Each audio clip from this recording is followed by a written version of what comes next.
If everyone could please go to their seats at this time. Welcome to the second meeting of the House State Government Committee. Thank you for everyone being here. Before we proceed, I'm going to ask everyone to please bow your heads for just a short prayer and then stand for the Pledge of Allegiance.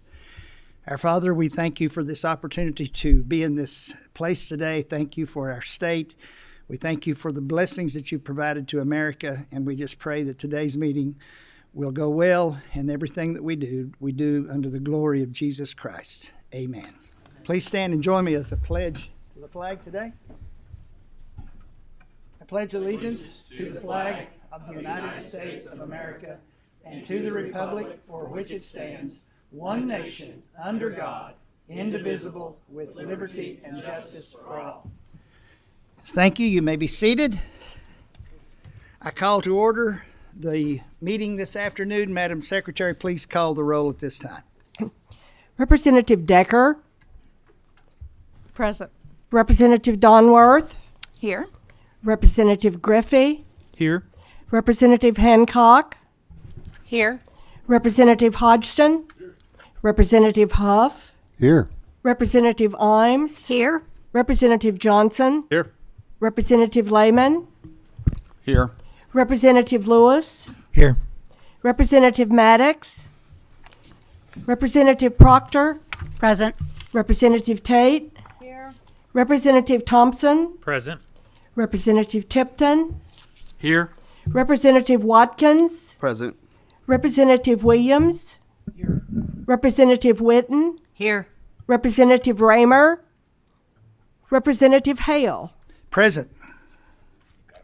We do have a quorum today, and we are constituted to do business here this afternoon. We are going to go out of turn just a little bit this afternoon. The first item on our agenda today that we are going to address is going to be HJR 15, which is sponsored by Baker. HJR 15 is a joint resolution to return for permanent display on the new state capitol grounds the granite Ten Commandments monument that was given to the Commonwealth of Kentucky in 1971 by the Fraternal Order of Eagles. So that will be our first item on the agenda. Representative Baker, would you please identify yourself, and anyone else that may be at the table can identify themselves, and then you may proceed. Thank you, Mr. Chair. I'm Shane Baker, State Representative of the 85th District. Representative Jason Petrie, 16th District. Welcome, gentlemen, to our committee meeting today. Representative Baker, the floor is yours. You may proceed. First off, let me before you do proceed, there is a proposed committee sub on this bill or this joint resolution.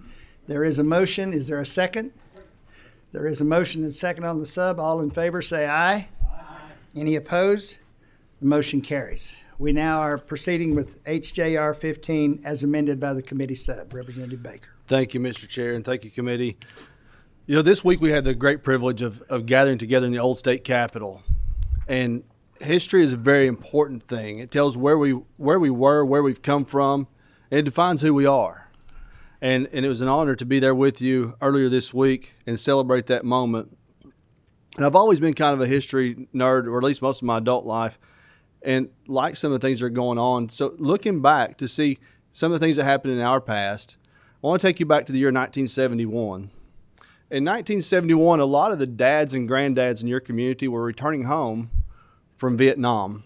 They were returning home to start a family, to maybe start a business, to live their life. In 1971, my dad was a senior in high school. He was walking the halls of Nancy High School for the last few weeks and getting ready to launch out and build his own life. And, you know, it's there he met my mother, which brings me to this point today. And I'm once again grateful to be with you. But also in 1971, something took place that's of historical significance here in Frankfort and here in the state capitol. In 1971, the Fraternal Order of Eagles donated a monument containing the Ten Commandments to the Commonwealth of Kentucky. It was displayed on the state capitol grounds until the 1980s, when it was removed for a construction project. And when it was removed for that construction project, it was never replaced. But in 2000, there was a resolution that was passed and signed into law by Governor Paul Patton to restore that monument. It was challenged in court, and it was at that time returned to the Eagles and displayed in Hopkinsville, Kentucky. Kentucky and our nation have a long history and tradition of public monuments and displays that acknowledge the role the Ten Commandments have played.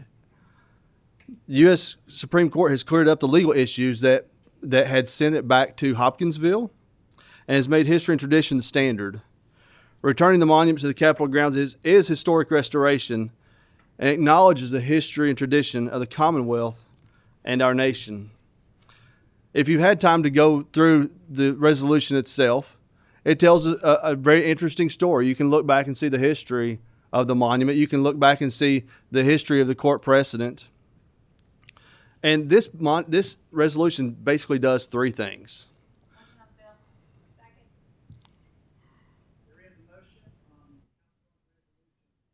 I'm sorry, there is a motion on House Joint Resolution 15. There has been a second. Is there any questions? Representative Tipton has a question. Thank you, Mr. Chair. Representative Baker, I appreciate you bringing this before us today. I notice you have an attorney sitting beside you. Glad to have Representative Petrie here. And I've been studying this issue a little bit. Representative Petrie knows definitely I'm not an attorney. But I believe the original case, they based it on the Lemon Standard. And could you share with us a little bit about the recent Supreme Court decision on the Lemon Standard, how that is not being accepted by the current court? Thank you for the question. The Lemon versus Kurtzman case back in '71, essentially it's set up a test, a three-pronged test for the most part, that said a government action in this context must have a secular purpose. Secondly, it cannot either inhibit nor prohibit religion. And third, you can't entangle government with religion any more than necessary. 71 moving forward in time, there were multiple cases to which the Lemon test was applied with odd results at times, unpredictable results at best.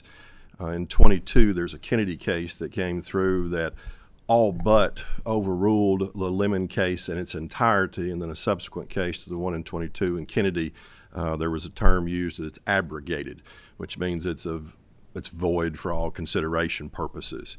With that change in the Kennedy case, the new standard for looking at this type of context and the Ten Commandments' involvement with the government, it really becomes an analysis of what's the historical understandings and traditions rather than what's your purpose. And I think the resolution sets that forward. Mm-hmm. Representative Lehman. Thank you, Chairman. Representative Baker and I know we talked a little bit about this, and I think, when I read this last night, it really piqued my interest, and I think we may be underselling the historic significance of actually, this isn't just another Ten Commandments, but this is really a very interesting history in the organization behind this. As this moves forward, thinking a little bit about putting this in the historic context of the Fraternal Order of Eagles, and then this program in particular. I'm not here to pitch for the Fraternal Order of Eagles, but this is an organization that's been around a long time, gives millions of dollars a year to all sorts of charitable research and health organizations. This particular monument that's in Hopkinsville now was part of I believe there was about 10,000 Ten Commandments monuments through the 40s and 50s that were distributed throughout the U.S. So I think I'd ask you to consider as this goes forward, maybe, again, expanding the context, the historic context of this and the importance to, not just the monument itself or the religious significance, but that's a really interesting story that people and visitors would welcome. Thank you. Thank you. Representative Donforth, you are next. Representative Donworth, pardon me. Thank you, Mr. Chair. Would y'all be open to including an amendment on the floor that would leave the door open for organizations of other faiths to provide similar types of monuments? Go ahead. Always open to amendments, always open to consideration of those things. It works best, I will say, just as a matter of practice. If you've got something in mind, then I would talk with the sponsor before filing the amendment and see, make sure the proper context are understood of how does that fit in potentially. and going back to Representative Lehman's comments, this Ten Commandments statute has much more of a history dating back to 71, which really brings us up for consideration of the General Assembly. I think it's an even stronger case if someone of another faith, another whatever, wants to bring up an issue. If it goes back a few decades, that makes it even more interesting to me from a historical context. The newer, I think it becomes more difficult to fit under the test of Kennedy at that point. Yeah. Representative Hancock. Thank you, Mr. Chairman. Being the Frankfurt representative, I say agent because of my other job, but where specifically is this going to be located? Do you have photos of it? I mean, I walk around these grounds all the time, and I, in my mind, have it pictured, and I was like, where were we going to put it where it would actually not look so out of place with all the different monuments that we have? So that's one question. And two, I know that it's the historical context of the actual statue itself. I go back to the historical context of the original Ten Commandments. I have actually been to Mount Sinai. So I feel like my concerns are the church and state argument. So if you can alleviate some of that for me, I would appreciate it. So I'd be glad to address that. Where would it be located? So originally it was located next to the floral clock, and it was removed and put in storage and then taken back to Hopkinsville. This, a number of years ago, was established the Monument Park, which is I think it's on the corners of State Street and Shelby Street, just down here near the Capitol. And so as you drive by or walk through that area, you'll see a couple other monuments there. And that's been established to be a place that future monuments would go. And so it just kind of makes sense that historic properties would put that there in Monument Park. As to the entanglement part, that's really something that's looked at in the Lemon test. That's been set aside, and now that's why we've been talking about tradition and history of how things are situated, and it opens it up to many other considerations, not just the Ten Commandments. As far as a level of entanglement, there's a lot of entanglement from the inception of the United States forward between what gave cause to the Ten Commandments and everything that followed after it, including the common law traditions in England that were carried over here and then statutorily codified and moved forward with legislatures. So the entanglement is there, not under the Lemon test anymore, but the involvement is there. You look at the history of this particular item that we're talking about, then you're talking about a history that goes back to 71 that was attempted to be placed here and removed for a particular purpose, not a punitive purpose, and then got caught in a lawsuit and a change in attitudes, legal structures, and now that's opened back up, and now we're back to what started in 71. Is there any other questions or discussion? Seeing no further discussion or questions, there has been a motion and a second on House Joint Resolution 15 as was amended by the committee substitute. Madam Secretary, would you please call the roll at this time? Representative Decker, Yes. Representative Donworth, I'd like to explain my vote if I could. Yes, please. ma'am. Go right ahead, please. All right. I appreciate the intent behind this to be able to showcase the history. I was a history major. I'm very much in support of showcasing the history. I think we also need to have as many ethical reminders as we can. That said, I would like to work with you, Representative Baker, to see if we can reach an agreement about a floor amendment to make sure that people of other faiths are able to see themselves represented on our Capitol grounds as well. So with that in mind, I'm going to pass for right now, but I hope I'll be able to work with you and be able to vote for it on the floor. Representative Griffey, Yes. Representative Hancock, No. Representative Hodgson, Representative Huff, Yes. Representative Imes, Yes. Representative Johnson, Yes. Representative Lehman, Yes. Representative Lewis, Yes. Representative Maddox, Yes. Representative Proctor, Yes. Representative Raymer, Representative Tate, Representative Thompson, Yes. Representative Tipton, Yes. Representative Watkins, Mr. Chair, may I explain my vote? Yes, sir. You may. I appreciate the presentation as well from my colleagues. I am a man of the cloth and clergy myself, and my personal faith dictates my belief as such. I share the sentiments of my colleague, and I'm going to pass on this. I'd just like to have another discussion about it.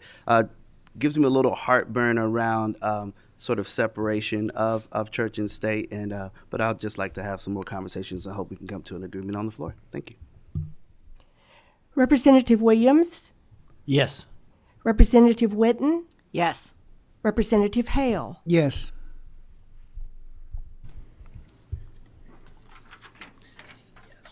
House Joint Resolution 15, as was amended by the committee substitute, received 16 yes votes, 1 no vote, and 2 pass votes. It will be moved on to the House floor and should pass there as well. Thank you, gentlemen, for your time today. We appreciate you being here. We are now going to go back into the regular order that we originally had set. Representative Raymer is joining us. Representative Raymer, would you like to record a vote on HJR 15? Yes, I'd like to record my presence and record a yes vote. Thank you.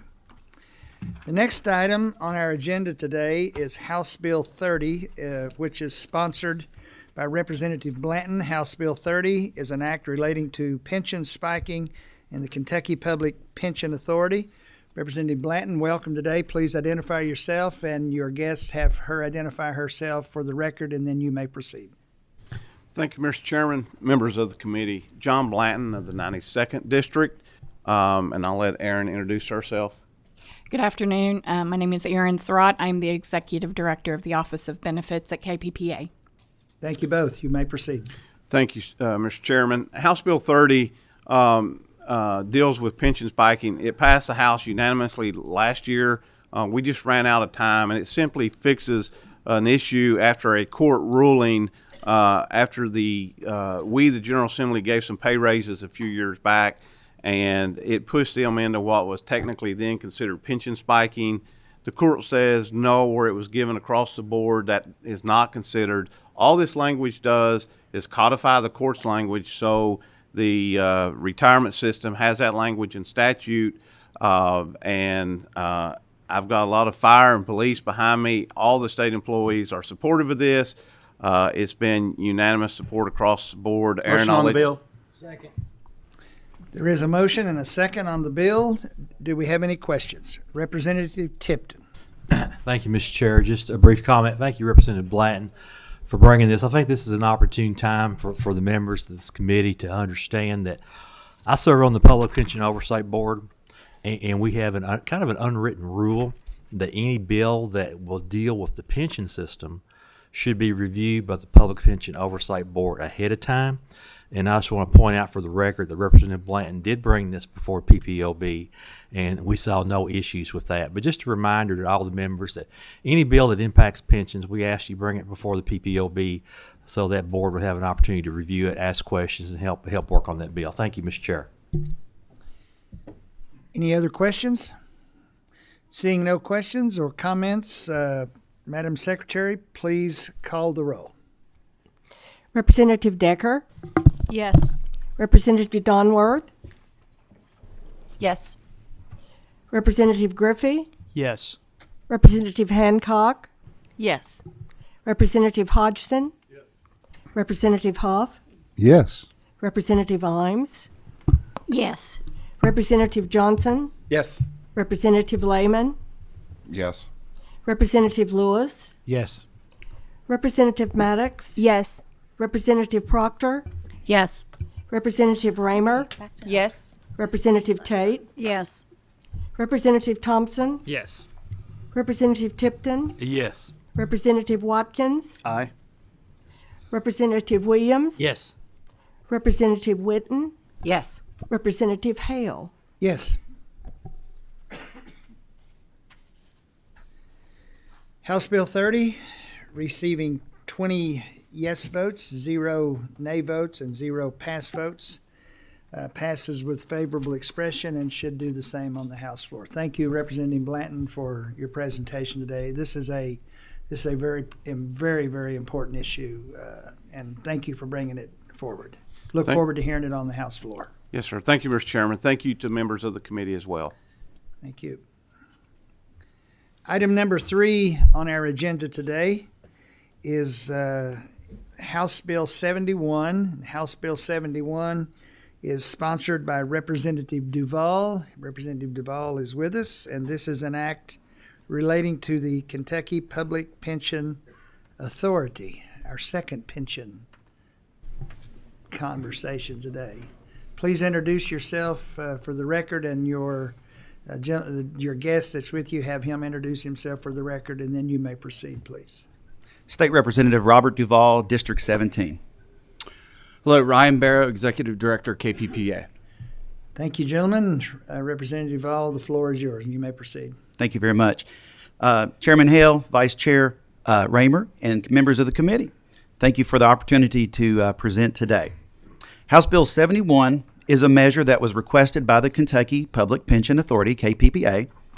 The measure was vetted by the Public Pension Oversight Board, Representative Tipton, so we did that during the past interim. KPPA is a state agency and subject to statutes and rules governing state agencies, including how it's structured organizationally. So this bill modifies the current structure by establishing an Office of Financial Management and moving the current CFO to an executive director level position to oversee the newly created office. So this bill does not have an impact on system funding requirements. There is a motion on the bill, and there is a second. Representative Duval, you are quick today. Very quick, very thorough. Any questions or discussion? Representative Johnson, go right ahead, sir. Thank you, Mr. Chairman. I just wanted to voice my support for this bill. Effectively, what this is doing is it's effectively codifying what's already happening with KPPA and as far as their financial management procedures are going at this point. It's giving the authority to the head person over there, the person who does all their financial management planning. It's simply making it an administrative step to codify what we're already doing. So I would support the bill. Thank you. Anyone else? Seeing no further discussion, we have had a motion and a second on House Bill 71. Madam Secretary, please call the roll at this time. Representative Decker? Yes. Representative Donworth? Yes. Representative Griffey? Thank you very much. Representative Hancock? Yes. Representative Hodgson? Representative Huff? Yes. Representative Imes? Yes. Representative Johnson? Yes. Representative Lehman? Yes. Representative Lewis? Yes. Representative Maddox? Yes. Representative Proctor? Yes. Representative Raymer? Yes. Representative Tate? Yes. Representative Thompson? Yes. Representative Tipton? Yes. Representative Watkins? Aye. Representative Williams? Yes. Representative Witten? Yes. Representative Hale? Yes. House Bill 71 has 20 yes votes, 0 no votes, and 0 pass votes. It passes with favorable expression and should do the same on the House floor. Thank you, Representative Duval, for your presentation today. Appreciate it. Thank you very much. Our last item on the agenda today is House Bill 182, and House Bill 182 is sponsored by Representative Frazier Gordon. House Bill 182 is an act relating to government services. Representative Gordon, would you please, for the record, introduce yourself, and you may proceed. Hi, yes, thank you. I'm State Representative Deanna Frazier Gordon, District 81 in Madison County. You may proceed. Thank you. Thank you, Chairman and members of the committee. House Bill 182 is aimed at providing transparency in government by prohibiting the use of the term free to describe taxpayer-funded services. We are essentially ensuring that taxpayers understand exactly where their hard-earned money is going. This bill does not change any current allocation, service, benefit, or program that's in place. It does, however, state that when promoting these benefits, that we give credit where credit is due to the taxpayer. taxpayer dollars fund essential services, and we should respect that fact by using language that reflects financial reality. This bill is not about restricting access. It's about making sure Kentuckians understand that when government provides a service, it's doing so with money that ultimately comes from them. No government program is actually free. The taxpayer always pays. Any questions on this subject? We have 3 questions. We will start with Representative Watkins. You may go ahead, sir. Thank you, Mr. Chair. May I ask a couple brief questions? So thank you, Representative, for the presentation. I understand the sentiment in using the word free, and I also understand that nothing truly is free anywhere. But do you have any recommendations on what words should be used outside of free? Exactly. So it can say this service is provided or paid for by taxpayers or any of those types of things. And you can say it's provided at no cost. But I just think that that the term free has a certain connotation to it, to your point. And so I would just like to respect where the money is coming from and acknowledge them appropriately. Thank you. And just a quick follow-up, Mr. Chair. In reading this, I don't necessarily see a penalty for any agencies that do not comply. How will it be enforced?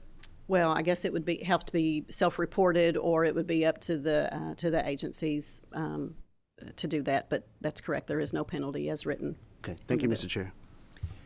Representative Donworth. Thank you, Mr. Chairman.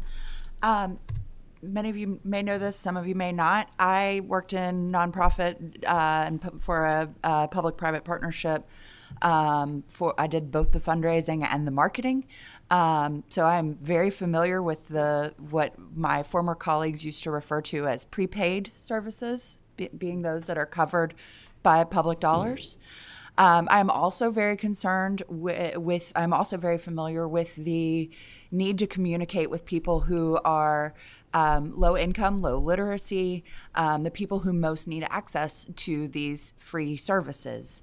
I have some concerns about the use of not being able to say the word free. There are other words we could come up with that will say it. It's just that free is the one that is the easiest for people to understand. Would you be open to doing something instead that credited the taxpayers as you would for a sponsorship for a program, instead of saying this program is free thanks to your public tax infrastructure? I think what you're bringing up is serving the same purpose. We're essentially acknowledging the taxpayer. So if it were, I would prefer to say provided at no expense, compliments of the taxpayer. But if it were to include that extra language, that might be something that might be permissible, but I would prefer not to amend it and to leave it as it is. Okay, I'll follow up with you after. Thank you. Representative Lehman. Thank you, Mr. Chairman. Thank you. Can you give me a couple of examples? Because I have no context Sure. to this whatsoever. Sure. Yeah, I did a survey of some of the things that are being offered currently through different websites and that type of thing. Free lunch, free programs through the library. There is free voluntary safety inspections, free training for animal control, free web page builders, free enrichment activities and programs, free trainings through different activities. So again, it's not changing the allocation or the programs that we're offering. It's just asking to acknowledge the taxpayer. Could I ask a follow-up? You may. Yeah, and just you may. So, like those examples you gave, you would prefer something along the lines of, lunch at no cost provided by such and such program. Is that sort of the idea? That would be acceptable. Okay. Thank you. Any further discussion? Questions? Do you have a follow-up? Okay, go ahead, please. I'm just sitting here. I just Googled definition of free, And it's the definition that first pops up from the Oxford English Dictionary is not under the control or in the power of another, able to be act or done as one wishes. And that's the definition that we use as we are a free country. I think any legislation that bans the use of one word over another is also subject to imposing our limitations on the First Amendment. I think calling out one specific word is not appropriate for our legislation. I agree that we could do something to acknowledge taxpayers on there, but I don't think we need to be legislating how it is done. Thank you. Any further discussion? Seeing no further discussion, I'm sorry, do we have a motion? We have a motion and we have a second on the bill. Please, Madam Secretary, call the roll at this time. Representative Decker? Yes. Representative Donworth? No. Representative Griffey? Yes. Representative Hancock? Yes. Representative Hodgson? Yes. Representative Huff? Yes. Representative Imes? Yes. Representative Johnson? Yes. Representative Lehman? No. Representative Lewis? Yes. Representative Maddox? Yes. Representative Proctor? Yes. Representative Raymer? Yes. Representative Tate? Yes. Representative Thompson? Yes. Representative Tipton? Yes. Representative Watkins? No. Representative Williams? Yes. Representative Witten? Yes. Representative Hale? Yes. House Bill 182, receiving 17 yea votes, 3 nay votes, passes with favorable expression and should do the same on the House floor. Thank you, Representative Fraser Gordon, for your presentation. Thank all the members you. today.